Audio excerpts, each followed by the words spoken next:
Hello दोस्तों, आज हम लोग पढ़ेंगे गोलीय दर्पण से प्रतिबिंब का बनना। कल बताए थे गोलीय दर्पण से प्रतिबिंब का एक केस में बताए थे कि गोलीय दर्पण दो प्रकार के होते हैं, एक अवतल दर्पण और एक उत्तल दर्पण। तो अवतल दर्पण से 6 स्थिति में या 6 केस में प्रतिबिंब बनता है, जो कल एक बता दिए थे। आज देखिए, आज दूसरी स्थिति पढ़ेंगे। यह कोई गोलीय दर्पण है, कोई गोलीय दर्पण मान लें M1 और M2। आप गोलीय दर्पण कैसा लिए हैं? अवतल लिए हैं, क्योंकि अवतल दर्पण से ही प्रतिबिंब 6 केस में या 6 स्थिति में बनता है। अवतल दर्पण के मध्य बिंदु को बोलते हैं दर्पण का ध्रुव, से दिखाते हैं P से। इसका कहीं केंद्र होगा, उसको बोलते हैं वक्रता केंद्र, दिखाते हैं C से। वक्रता केंद्र और दर्पण के ध्रुव के बीच की दूरी को, वक्रता केंद्र और दर्पण के ध्रुव के बीच की दूरी को वक्रता त्रिज्या कहते हैं, दिखाते हैं R से। वक्रता केंद्र और दर्पण के ध्रुव से होकर जाने वाली रेखा को बोलते हैं मुख्य अक्ष। मुख्य अक्ष।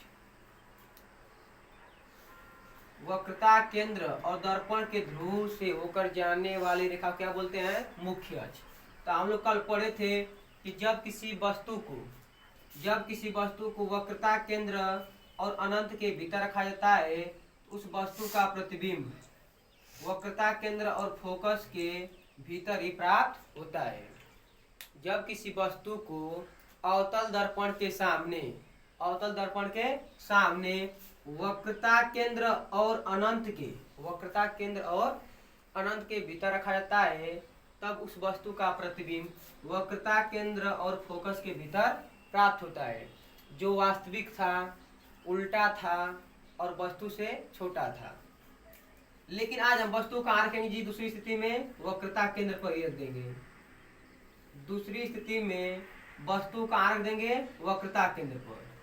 तो जब वस्तु को रखे हैं वक्रता केंद्र पर अवतल दर्पण के सामने, तो वस्तु से क्या चलेगी? प्रकाश किरण। एक प्रकाश किरण ले रहे हैं, कैसे जी? मुख्य अक्ष के समांतर। अब मुख्य अक्ष के समांतर चलने वाली प्रकाश किरण दर्पण से परावर्तन के बाद फोकस से होकर जाती है। दर्पण से परावर्तन के बाद फोकस से होकर जाती है, और एक प्रकाश किरण चला दीजिए फोकस बिंदु से।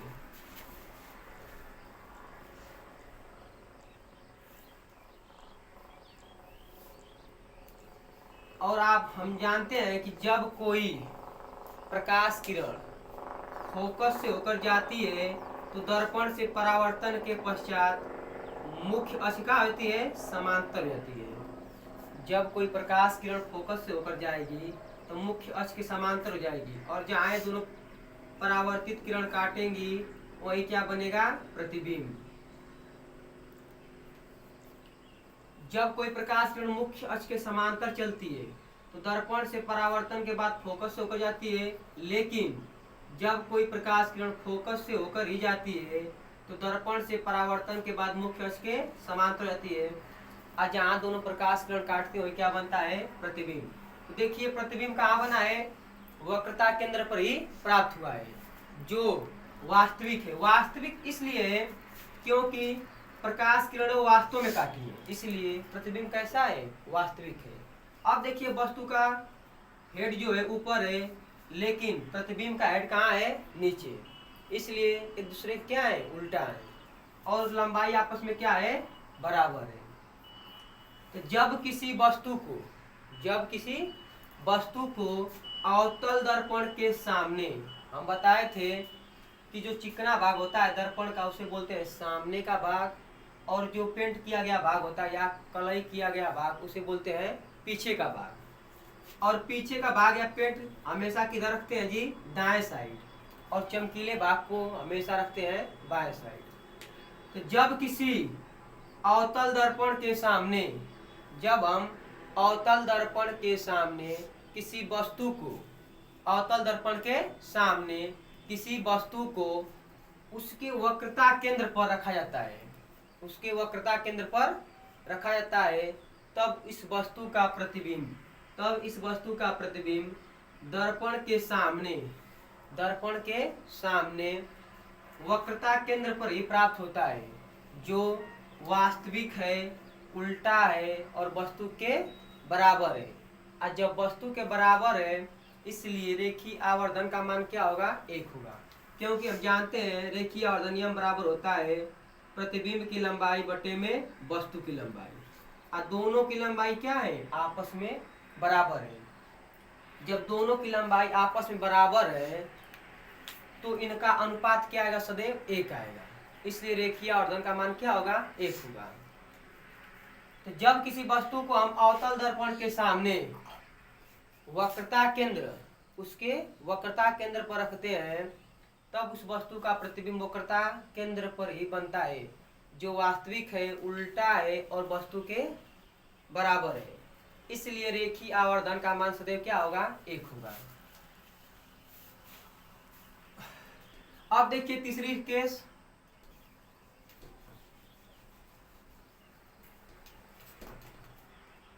अब तीसरी स्थिति देखेंगे।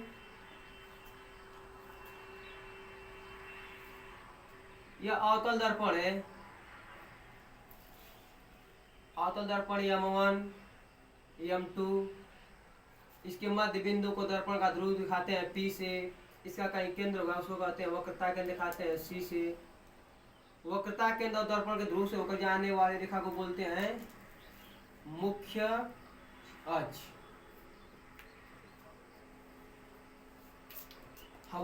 वक्रता, देखिए वक्रता केंद्र और दर्पण के ध्रुव के बीच की दूरी को वक्रता त्रिज्या बोलते हैं, और वक्रता त्रिज्या के मध्य बिंदु को फोकस बिंदु कहते हैं, दिखाते हैं F से। अब देखिए पहली स्थिति में हम वस्तु को रखे थे वक्रता केंद्र और अनंत के भीतर, दूसरी स्थिति में रखे थे वक्रता केंद्र पर। अब तीसरी स्थिति है, अब रखेंगे वक्रता केंद्र और फोकस के भीतर। अब वस्तु कहाँ रखेंगे? वक्रता केंद्र और फोकस के भीतर। तो कहीं भी वस्तु रखें, सबसे पहले प्रकाश किरण चलाते हैं मुख्य अक्ष के समांतर। सबसे पहले प्रकाश किरण चलाते हैं मुख्य अक्ष के समांतर। अब मुख्य अक्ष के समांतर चलने वाली प्रकाश किरण दर्पण से परावर्तन के बाद हमेशा कहाँ से हो जाती है जी? फोकस से हो जाती है। मुख्य अक्ष के समांतर चलने वाली प्रकाश किरण हमेशा कहाँ से हो जाती है? फोकस से। अब एक प्रकाश किरण चला दे कहाँ से जी? वक्रता केंद्र से। जब प्रकाश किरण वक्रता केंद्र से होकर जाएगी तो दर्पण से परावर्तन के बाद वह उसी मार्ग से क्या करेगी? वापस लौट जाएगी।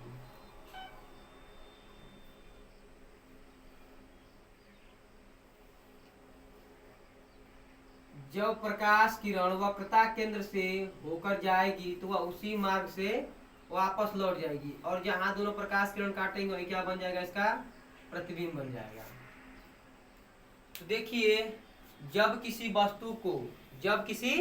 वस्तु को अवतल दर्पण के सामने उसके वक्रता केंद्र और फोकस के भीतर रखा जाता है, तब इस वस्तु का प्रतिबिंब अवतल दर्पण के सामने उसके वक्रता केंद्र और अनंत के भीतर प्राप्त होता है, जो क्या है? उल्टा है, वास्तविक है और वस्तु से क्या है? बड़ा है। तो जब किसी वस्तु को उसके वक्रता केंद्र और फोकस के भीतर रखा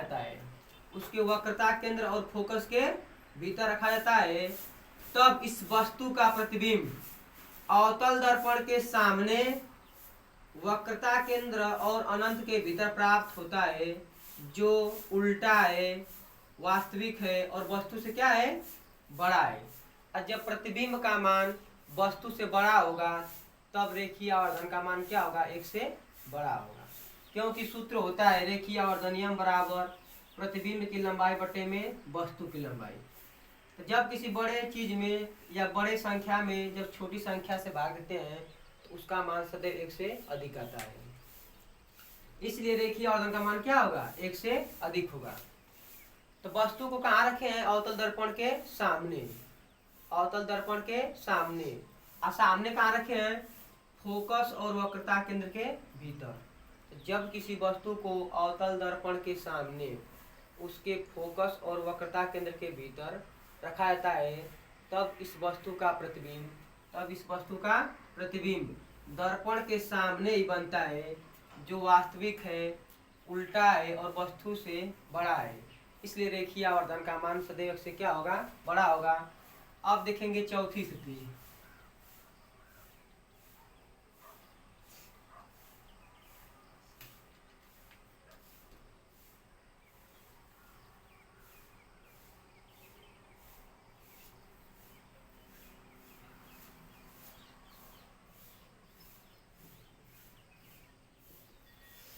अब वस्तु को कहाँ रखेंगे जी? यहाँ वक्रता केंद्र और फोकस के भीतर रख चुके हैं। अब वस्तु को रखेंगे कहाँ? फोकस पे। वस्तु कहाँ रखेंगे जी? फोकस पे। जब वस्तु को फोकस पर रखे हैं तो सबसे पहले प्रकाश किरण कैसे चलाएंगे? मुख्य अक्ष के समांतर। वस्तु कहीं भी रखें, सबसे पहले प्रकाश किरण चलाते हैं मुख्य अक्ष के समांतर। अब मुख्य अक्ष के समांतर चलने वाली प्रकाश किरण दर्पण से परावर्तन के बाद हमेशा कहाँ से हो जाती है? फोकस बिंदु से। हमेशा कहाँ से हो जाती है? फोकस बिंदु से। और एक प्रकाश किरण चलाते हैं कैसे जी? वक्रता केंद्र से होती हुई। जब कोई प्रकाश किरण वक्रता केंद्र से होकर जाती है तो दर्पण से परावर्तन के बाद वह उसी मार्ग से वापस लौट जाती है। प्रकाश किरण हमेशा दो ही स्थिति में चलाते हैं। एक चलाते हैं मुख्य अक्ष के समांतर और एक प्रकाश किरण चलाते हैं हमेशा वक्रता केंद्र से। तो जब प्रकाश किरण मुख्य अक्ष के समांतर चलती है तो दर्पण से परावर्तन के बाद या पश्चात वह हमेशा फोकस से होकर जाती है। जबकि प्रकाश किरण जब वक्रता केंद्र से चलाएंगे तो दर्पण से परावर्तन के बाद वह हमेशा उसी मार्ग से वापस लौट आती है। तो देखिए ये दोनों प्रकाश किरण आपस में क्या है? समांतर है। आपस में क्या है? समांतर है। जब आपस में समांतर है तो इन्हें आगे और पीछे बढ़ाने पर या कहीं आपस में नहीं मिलेंगी। जब आपस में कहीं नहीं मिलती हैं तो हम लोग मान लेते हैं कि कहाँ मिलेंगी? अनंत पर। जब मिलबा नहीं करेंगी तो आपस में कहाँ मिलेंगी? अनंत पर। अनंत का अंत होता ही नहीं है, इसलिए प्रतिबिंब हम लोग कहाँ मान लेते हैं? कि अनंत पर ही बनेगा। जब यह प्रकाश किरण एक दूसरे के समांतर हो जाती है तो हम लोग मान लेते हैं कि प्रतिबिंब कहाँ बनेगा जी? अनंत पर। देखिए जब किसी वस्तु को अवतल दर्पण के सामने उसके फोकस पर रखा जाता है तब उस वस्तु का प्रतिबिंब हमेशा कहाँ प्राप्त होता है? अनंत पर। जो क्या बनेगा? वस्तु से बड़ा बनेगा। दर्पण के सामने बनेगा, उल्टा बनेगा और वस्तु से क्या बनेगा? बड़ा बनेगा। इसलिए रेखीय आवर्धन का मान 1 से क्या होगा? बड़ा होगा। तो जब किसी वस्तु को अवतल दर्पण के सामने उसके फोकस पर रखा जाता है तब उस वस्तु का प्रतिबिंब अनंत पर प्राप्त होता है, जो वस्तु से बहुत ही बड़ा होता है। इसलिए रेखीय आवर्धन का मान 1 से क्या होगा? बहुत बड़ा होगा। अब देखिए पांचवी स्थिति क्या होगी?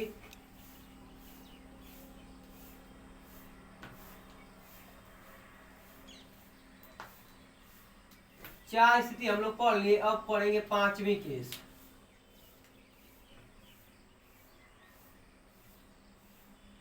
वक्रता केंद्र और दर्पण के ध्रुव के बीच की दूरी को वक्रता त्रिज्या बोलते हैं। वक्रता त्रिज्या के मध्य बिंदु को फोकस बिंदु कहते हैं। वक्रता त्रिज्या के मध्य बिंदु को फोकस बिंदु कहते हैं। दिखाते हैं अब से। देखिए पहली स्थिति में वस्तु को रखे थे वक्रता केंद्र और अनंत के भीतर, दूसरी स्थिति में रखे थे वक्रता केंद्र पर, तीसरी स्थिति में रखे थे वक्रता केंद्र और फोकस के भीतर, चौथी स्थिति में रखे थे फोकस पर। अब पांचवी स्थिति में रखेंगे फोकस और दर्पण के ध्रुव के मध्य। पांचवी स्थिति में वस्तु कहाँ रखेंगे? फोकस और दर्पण के ध्रुव के मध्य। तो सबसे पहले चलाएंगे प्रकाश किरण कैसे जी, मुख्य अक्ष के समांतर। सबसे पहले प्रकाश किरण कैसे चलाएंगे, मुख्य अक्ष के समांतर। अब मुख्य अक्ष के समांतर चलने वाली प्रकाश किरण कहां से हो जाती है, फोकस से।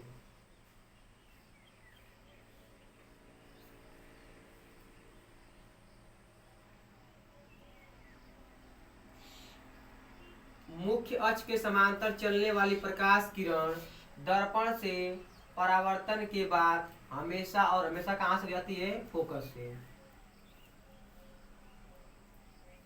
एक प्रकाश किरण कैसे चलाएंगे जी, वक्रता केंद्र से। एक प्रकाश किरण कैसे चला दे, वक्रता केंद्र से होती हुई।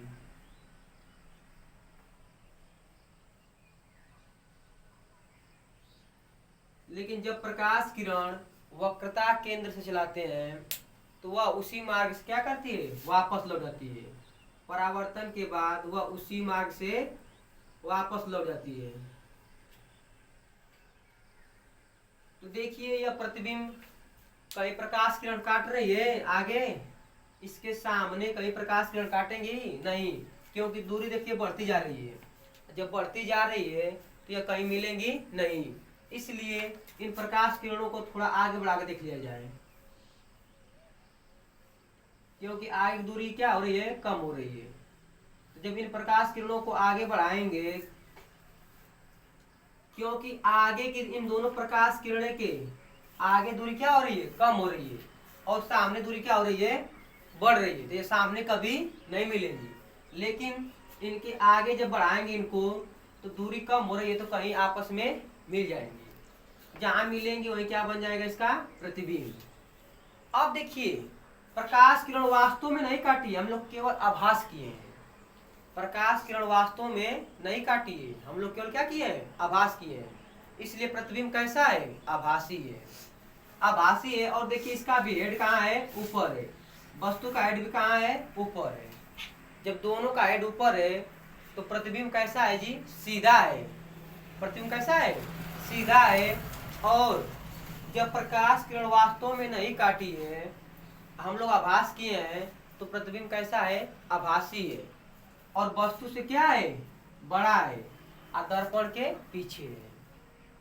तो जब किसी वस्तु को अवतल दर्पण के सामने, अवतल दर्पण के सामने उसके फोकस और ध्रुव के बीच रखा जाता है, फोकस और ध्रुव के बीच रखा जाता है, तब इस वस्तु का प्रतिबिंब, इस वस्तु का प्रतिबिंब दर्पण के पीछे प्राप्त होता है, जो आभासी होता है, सीधा होता है और वस्तु से बड़ा होता है। इसलिए रेखीय आवर्धन का मान 1 से क्या होगा, बड़ा होगा। इसलिए रेखीय आवर्धन का मान 1 से बड़ा होगा।